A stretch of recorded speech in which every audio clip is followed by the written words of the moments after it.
किसी के एक डिसीजन की वजह से 2 परिवार उजड़ गए, पूरी ज़िंदगी उनकी बिखर गई है। छोटे छोटे मासूम बच्चे हैं उनके साथ में, ठीक है, पूरी उनकी पूरी ज़िंदगी बिखर चुकी है। कौन इस चीज़ का जिम्मेदार है? सरकार कितना कर देगी उनके लिए? फिर कोई जुनैद होगा, फिर कोई नासिर होगा, ये कभी तो सिलसिला रुकेगा नहीं रुकेगा।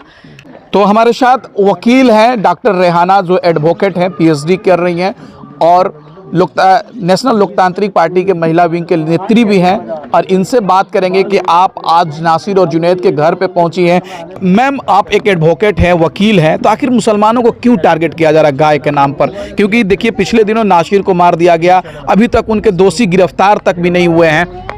सर, टारगेट इसलिए किया जा रहा है क्योंकि पहले केसों में कोई काम नहीं हुआ, ठीक है। अगर पहले ही इस पे एक्शन हो जाता तो दोबारा किसी की हिम्मत न होती ऐसा करने की। इसलिए हमें इसमें बहुत ही टिपिकल कदम उठाने हैं, ठीक है, क्योंकि पहले कोई काम नहीं हो रहा तो इसलिए उन लोगों के हौसले और ज़्यादा बुलंद होते जा रहे हैं। इसलिए हमें ज़रूरत है कि हम बिल्कुल अच्छी तरीके से काम करें इन सब चीज़ों पर। तो आज आपने आप परिवार के लोगों से मिला है, क्या लग रहा है इसकी कानूनी लड़ाई कितनी लड़नी जरूरी है? क्या लग रहा है कि सरकार, राजस्थान पुलिस, हरियाणा पुलिस कितना काम कर रही है इनके फेवर में? सर, सबसे पहले तो मैं आपको बता दूं कि हम यहाँ किसी पार्टी से को प्रमोट करने के लिए नहीं आए हैं। हम यहाँ इंसानियत के नाते आए हैं, ठीक है। 2 परिवार, किसी के एक डिसीजन की वजह से 2 परिवार उजड़ गए, पूरी ज़िंदगी उनकी बिखर गई है। छोटे छोटे मासूम बच्चे हैं उनके साथ में, ठीक है, उनकी पूरी ज़िंदगी बिखर चुकी है। कौन इस चीज़ का जिम्मेदार है? सरकार कितना कर देगी उनके लिए, ठीक है। मुआवजा देके आप हर बार हमेशा मुँह बंद कर देते हैं, ठीक है। हम लीगल एक्शन हो नहीं पाते हैं, उन चीज़ों को दबा दिया जाता है। फिर कोई नासिर आएगा, फिर कोई जुनैद आएगा, इस तरीके से चलता रहेगा क्या? ठीक है, आप कोई एक्शन नहीं लेते। क्यों ये खुलेआम हो रहा है? क्यों लोगों की हिम्मत इतनी बढ़ रही है कि वो ऐसे कर रहे हैं? ये काम होके चले जाते हैं, 2 जिंदगियां ऐसे बिखर जाती है, पूरा परिवार खत्म हो गया, ठीक है। आप समझिए, वो छोटे छोटे मासूम बच्चे, मैं पर्सनली उन लोगों से मिल के आई हूँ, मैंने देखा है उन लोगों को। आप फील करिए ना, अपने ऊपर फील करिए कि कितनी जिंदगियां बर्बाद हुई हैं। पूरा मुआशरा उनका बिगड़ चुका है। वो लेडीज़ जो घर से बाहर कदम नहीं रखती, कैसे अपने 7 बच्चों को पालेंगी? सिर पे माँ बाप कोई नहीं है, ठीक है। एक अकेली औरत के ऊपर पूरी जिम्मेदारी आप तो करके इस तरीके के काम कर देते हैं, फिर मुआवजे दे के हमारी ज़बानें बंद कर देते हैं। फिर कोई जुनैद होगा, फिर कोई नासिर होगा, ये कभी तो सिलसिला रुकेगा नहीं रुकेगा, ठीक है।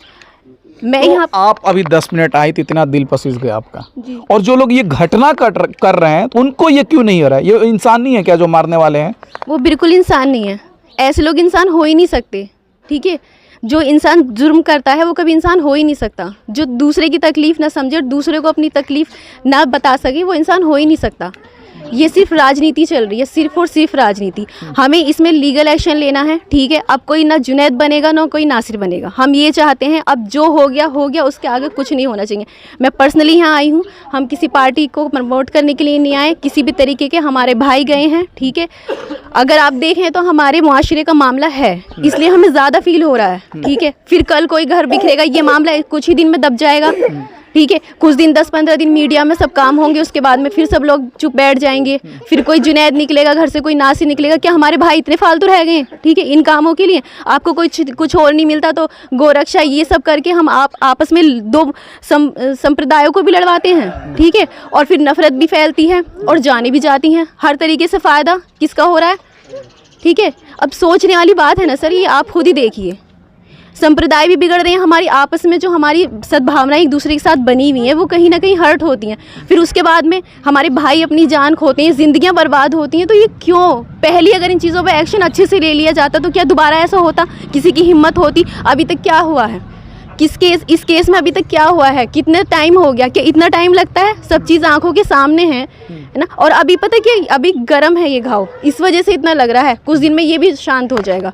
लेकिन मैं अभी पर्सनली यहाँ पर आई हूँ। मैं जो एडवोकेट ये डील कर रहे हैं इस केस को, मैं उनसे पर्सनली मिली हूँ, मैं उनसे पेपर ले रही हूँ। अगर मैं देखती हूँ कि कितना काम चल रहा है और अगर उसमें ठीक काम नहीं हुआ तो हम अपने तरीके से फिर इस केस को देखेंगे, क्योंकि मैं अब चाहती हूँ कि ना कोई आगे नासिर बने ना कोई जुनैद बने, ठीक है। आखिर कैसे नासिर जुनैद नहीं बनेगा? इससे पहले 1 लाख बने थे, फिर उसके बाद नासिर जुनैद तो बन गए। तो बन गई ना, तो अब नहीं बनेंगे ना।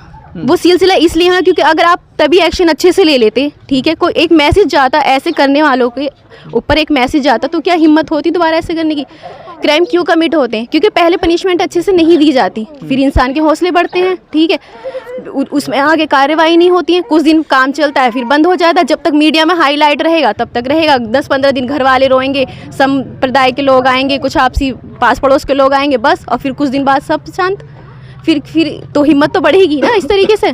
आज मॉब दो लिंचिंग समझती है? मॉब लिंचिंग जी बिल्कुल समझती क्या हूँ। इस पे कानून बनना चाहिए देश में? जी बिल्कुल बनना चाहिए। आईपीसी में इसको डिफाइन भी किया गया है, काम भी होते हैं, लेकिन जिस तरीके के काम हो रहे हैं उस तरीके के नहीं हो रहे, ठीक है। तो इसमें हमें एक्शन लेने की ज़रूरत है। हम जाके सुप्रीम कोर्ट हाई कोर्ट में इस चीज़ की अपील करेंगे, PIL डालेंगे और हम अपने इस तरह से इन कामों को लेंगे, ठीक है। मेरा पर्सनली यहाँ आने का मोटिव यही है, ठीक है। तो हम आए हैं, मैं अब इन लोगों से मिली हूँ, क्योंकि जब तक आप सामने नहीं जाते हैं, लोगों से मिलते नहीं हैं, टीवी में देख के वो चीज़ें समझ नहीं आती, ठीक है। पर्सनली मिलना बहुत ज़रूरी होता है, तो हम अपने तरीके से देखेंगे। बहुत शुक्रिया बात। जी शुक्रिया। तो अब देखना है कि प्रशासन, सरकार के लोग कर क्या रहे हैं कि इतने दिन हो गए लेकिन गिरफ्तारी सिर्फ एक लोगों की हुई है। लोग आ रहे हैं, संवेदना व्यक्त कर रहे हैं, लोगों परिवार के लोगों को हौसला बढ़ा रहे हैं, लेकिन प्रशासन का भी काम है कि कार्रवाई करें और जो लोग दोषी हैं उनको तुरंत गिरफ्तार किया जाए, ताकि कड़ी से कड़ी सज़ा मिलेगी, तभी समाज में ऐसी दोबारा घटना नहीं घटेगी।